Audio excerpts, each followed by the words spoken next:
Welcome to the Learning Pines YouTube. We hope this video helps. You begin with what matters, a clear task.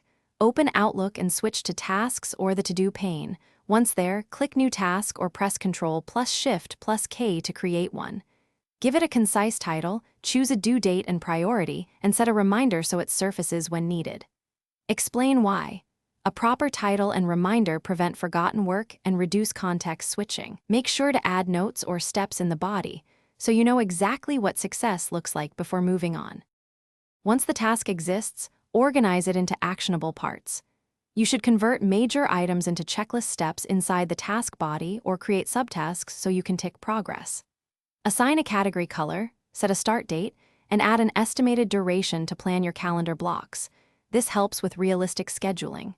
If it repeats, use recurrence and choose frequency and end date so the task regenerates automatically. That structure reduces decision fatigue and makes it easy to slot tasks into your day.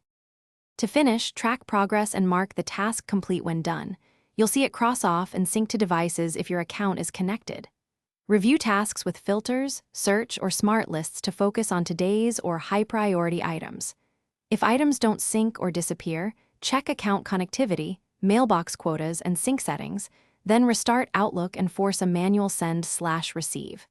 If that fails, export or copy the task text to recreate it. This simple step rescues work. Thanks for watching. Consider subscribing if we helped you.